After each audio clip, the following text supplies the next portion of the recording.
دو, یعنی خوب سلام کرو, ایک دن میں 50 بار کرنا پڑے 50 بار کرو. تم شوہر ہو, باہر سے گھر آؤ, گھر میں سلام کرو, برکت ہوگی, روزی بڑھے گی. تم بیوی ہو, شوہر کو سلام کرو, شوہر بیوی کو سلام کرے, امیر غریب کو سلام کرے, غریب امیر کو سلام کرے, مالک نوکر کو سلام کرے, نوکر مالک کو سلام کرے, عوام علماء کو سلام کرے, علماء عوام کو سلام کرے. اور جب بھی دولت کا گھمنڈ آئے کہ میں کچھ ہوں, بڑا ہوں, تو مصطفیٰ کو سامنے رکھیں. آقا علیہ السلام راستے سے گزرتے تھے تو بچوں کو سلام میں پہل کرتے تھے, اپنے اصحاب کو سلام کرتے تھے, جب گھر میں داخل ہوتے اپنی ازواج مطہرات کو سلام کرتے تھے. تو جب بھی دماغ میں آئے کہ میں کچھ ہوں, میں سلام کیوں کروں, سرکار سامنے آ جائیں کہ حضور جب اپنی بیویوں کو سلام کرتے تھے, میں کون سا ٹس مار خواہ ہوں. جب حضور راستہ چلتے بچوں کو سلام کرتے تھے تو میں کون بڑا ہوں. جب نفس کی مانیں گے تو نفرت پھیلے گی, مصطفیٰ کی مانیں گے تو نفرتوں کا خاتمہ ہوگا, آپس میں محبت پیدا ہو جائے گی.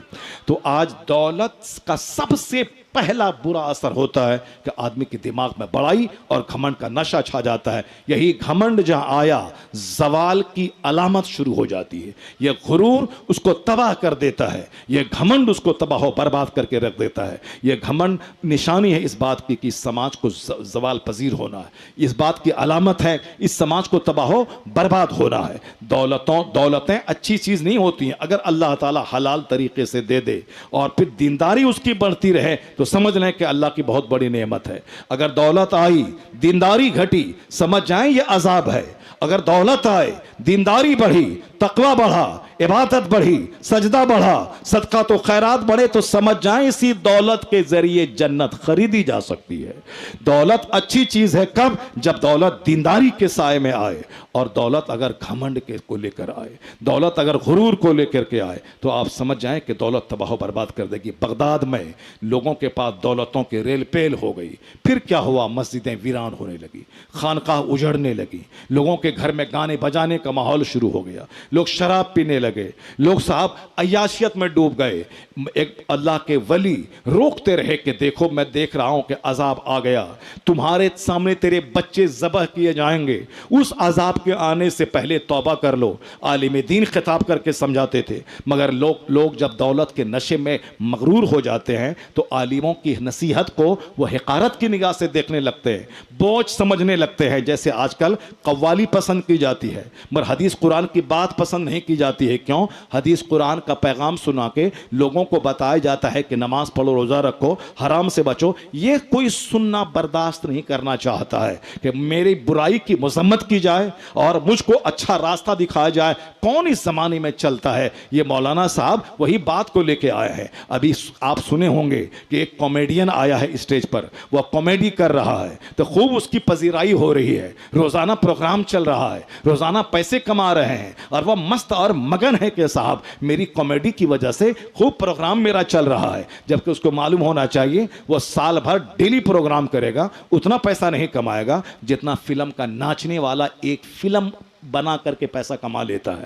وہ ایک فلم 50 کروڑ روپے میں ایک فلمیں بناتا ہے. تو پیسہ کمانا کمال نہیں ہے, بلکہ کمال ہے کہ کس ذریعے سے پیسہ کمایا جا رہا ہے. حدیث قرآن بول کے پیسہ کما رہا ہے یا کوئی کامیڈی بول کے پیسہ کما رہا ہے. یہ مگر ایک بڑا طبقہ ہے جو اس کو لائک کر رہا ہے. لائک کون کرے گا؟ وہی جو حق بات نہیں سننا چاہتا ہے, جو نماز روزے کی بات نہیں سننا چاہتا ہے, وہ صرف کامیڈی کی بات, ہنسنے والی بات سننا چاہتا ہے. یہ دولت کا مزاج ہے کہ کوئی حق اس کو سمجھائے تو حق سمجھانے والے کو دشمن سمجھا جاتا ہے. یہی حال بغداد کا تھا, ہر طرف دولتوں کے ریل پیل, مسلمانوں کے گھر میں شراب پی جا رہی ہے. مگر ایک اللہ کے ولی تھے, وہ کم کہہ رہے تھے لوگوں سے کہ اے لوگو, تم لوگ جس طرح سے جی رہے ہو اللہ کا عذاب تیرے قریب پہنچ گیا ہے. تمہارا محلہ, تمہاری زمین خون سے رنگین ہو جائے گی. تم اللہ کے عذاب کو دعوت دے رہے ہو, توبہ کر لو, نیک بنو, وہ عذاب اللہ کا ٹل جائے گا. مگر لوگ ان کو کہتے تھے یہ پاگل ہے, یہ پاگل ہے. لوگ ان کی بات کو خاطر میں نہیں لاتے تھے. لیکن جب وہ اپنی بات کو چھوڑتے نہیں تھے, ہر گلی کوچے میں گھوم کر کہتے تھے وہ عذاب آ گیا, آنے والا ہے, تیرے بال بچے تیری نگاہوں کے سامنے ذبح کیے جائیں گے, اور تم ابھی گھر میں قہقہ مار رہے ہو, گھر میں ہنسی اور مذاق اور تفریح کا ماحول پیدا کیے ہوئے ہو. توبہ کرو, اللہ کے سامنے جھک جاؤ, توبہ کرو, گناہوں سے باز آ جاؤ, ورنہ تیری زمین خون سے رنگ جائے گی. پہلے تو لوگوں نے سمجھا کہ پاگل ہے, لیکن جب انہوں نے اپنی بات بند نہیں کی تو اپنے اوباش بچوں کو لگا دیا اس کے پیچھے کہ مارو اس کو، یہ کیوں میرا مذاق کرکرا کر رہا ہے، اس زمانے میں کون چلے گا ان کی بات پہ، اور یہ ہم کو سمجھانے آ رہا ہے دولت ہے میرے پاس، مال و زر میرے پاس، مکان میرے پاس، اور یہ مجھ کو سمجھا رہا ہے کہ دین پر چلو، مارو اس کو۔ اوباش بچوں کو اس کے پیچھے لگا دیا، بچوں نے اتنا مارا اس مجذوب بزرگ کو، خون میں لت پت ہو گئے، یہاں تک کہ ان کی موت ہو گئی۔ ادھر وہ مجذوب بزرگ کی موت ہوئی، ادھر تاتاری کافر جو گھات میں تھا چند دنوں کے بعد بغداد پہ حملہ آور ہوا، اتنا خطرناک حملہ کیا، ساری مسجدیں توڑ دی، سارے مدرسے ٹوٹ گئے، 70,000 مسلمانوں کو ذبح کیا تاتاری کافروں نے، اس کی کھوپڑی کاٹ کر مینار بنایا، اس مینار پہ بیٹھ کے تاتاری کافروں نے شراب پیا، یعنی پورا بغداد اجاڑ کے رکھ دیا۔ جتنی کتابیں لائبریری میں تھیں ساری کتابوں کو دریائے دجلہ میں پھینک دیا، جس کتابوں کی سیاہی کی وجہ سے دریائے دجلہ کا پانی کالا ہو گیا۔ بد عمل مسلمانوں کو اس کی بد عملی کی سزا مل گئی، عالم کی توہین کی سزا، مجذوب کی توہین کی سزا، دینی احکام کی پس پشت ڈالنے کی سزا۔ اس لیے جو لوگ آج یہ سوچ رہے ہیں کہ مولانا کی بات پہ کون عمل کرے گا، قوالی ہوئی 1,00,000 کا مجمع، خطاب ہو رہا ہے حدیث قرآن کی باتیں، صاحب وہاں 50-100 لوگ ہیں، کوئی ناچنے والی آ گئی 1,50,000 کا مجمع، اور کوئی قرآن سنانے والا آ گیا ہے، وہاں صاحب 10-20 لوگ بیٹھے ہوئے ہیں، اور لوگ یہ نہیں سمجھ لیں، یہ مت سمجھے کہ صاحب میرے وارے نیارے ہیں، میں کما کھا رہا ہوں، عید کے دن 10 پرکار کی سیوئی کھا رہا ہوں، ہمارے بال بچوں کو 10-10 جوڑے کپڑے مل رہے ہیں، میرا مکان بن رہا ہے، یہ نہیں سمجھیں آپ، یہ سمجھ لیں کہ وہ ذلت کا عذاب قریب آ گیا ہے، جو آپ کا سارا غرور توڑ ڈالے گا، جو آپ کے سارے آرام، ساری لذتوں کو اس کے تارو پود بکھیر کے رکھ دے گا۔ وہی حال بغداد کا ہوا، جو مجھ سے زیادہ طاقتور تھے، مجھ سے زیادہ عیش میں تھے، مجھ سے زیادہ اس کے پاس لاہو لشکر تھا، مجھ سے زیادہ اس کے پاس سلطنت تھی۔ آج تاریخ کے اوراق میں ساری باتیں محفوظ ہیں، ہے عیاں یورش تاتار کے افسانے سے، سبوں کو معلوم ہے تاتاری کافروں کے حملے میں کیا بغداد سارا اجڑ گیا، 70,000 مسلمانوں کی کھوپڑی پر بیٹھ کر کے کافروں نے شراب پیا۔ جب بد عمل مسلمان کو سزا مل گئی، ان کی خون کی ندیاں بہہ گئیں، ان کے سارے بال بچے ان کی نگاہوں کے سامنے ذبح کر دیے گئے، وہ مجذوب بزرگ جو کچھ کہا تھا وہ سب ہوا۔ اور جب تاتاری کافر بولا اب میں نے اسلام کو اجاڑ دیا، اب دوبارہ یہاں کلمہ پڑھنے والا کوئی نہیں رہے گا، اب بغداد مٹ گیا، اب عراق کی تاریخ مٹ گئی، میں نے بغداد کو مٹا ڈالا۔ پہلے اللہ نے بد عمل مسلمان کو سزا دی، اس کے بعد جب ان کافروں نے کہا کہ اب یہاں اسلام کا سورج نہیں طلوع ہوگا، اب بغداد دوبارہ آباد نہیں ہوگا، تو اللہ نے ان کافروں کا غرور توڑنے کے لیے اور پھر بغداد کو دوبارہ آباد کرنے کے لیے وہی راستہ اختیار کیا کہ جو کافر بغداد کو تباہ کیا تھا، اسی کافروں کے دلوں میں اسلام کی محبت اللہ نے ڈال دی، اور وہ تاتاری کافر کلمہ پڑھے اور اسلام کے کیڈر بنے، پھر اس سے بغداد ایسا آباد ہوا کہ پہلے سے زیادہ بارونق شہر بن گیا۔ ماشاءاللہ، نعرہ تکبیر، اللہ تبارک و تعالی، نعرہ رسالت، مذہب اسلام، پیغام اسلام، حضرت علامہ مفتی شہریار رضا صاحب قبلہ۔ آرام ہمیشہ اچھا نہیں ہوتا، بریانی ہمیشہ اچھی نہیں ہوتی، بریانی کھاتے کھاتے آدمی بدہضمی کا شکار ہو جاتا ہے، اور اسی طرح دولتوں کی چاہت اچھی نہیں ہے۔ آقا علیہ السلام نے ہمیشہ کہا ہے کہ ایک مری ہوئی بکری جو تمہارے نزدیک ذلیل ہے، اس سے زیادہ یہ دنیا ذلیل ہے اللہ کے نزدیک۔ واللہ للدنیا احون علی اللہ من ھذا علیکم، یعنی جس طرح یہ دنیا تیرے نزدیک، بکری تیرے نزدیک ذلیل ہے، اسی طرح یہ دنیا اللہ کے نزدیک ذلیل ہے۔ اللہ تعالیٰ اپنے نیک لوگوں کو دنیا سے بچاتا ہے، اللہ تعالیٰ نیک لوگوں کو دنیا سے بچاتا ہے۔ عبادت میں اصل مزہ ہے، تلاوت میں اصل مزہ ہے۔ یہ مخدوم بہاری کا عرس ہے، یہ سارا بہار وہاں جا رہا ہے، مگر آپ کو معلوم ہونا چاہیے کہ انہوں نے کس قدر بچپن سے عبادت کی ہے، بچپن سے انہوں نے ریاضت کی ہے، بہیا کے جنگل میں، راجگیر کے جنگل میں عبادت کرتے کرتے اللہ نے وہ بڑا مقام عطا فرمایا کہ ایک ہندو پنڈت ایک بار بولا، اے بابا اللہ والا کون ہوتا ہے؟ اللہ، ہم لوگ سونے کے ایک ذرہ کے لیے بیتاب رہتے ہیں، ایک صاحب ناک کا زیور کسی عورت کو مل جائے تو شوہر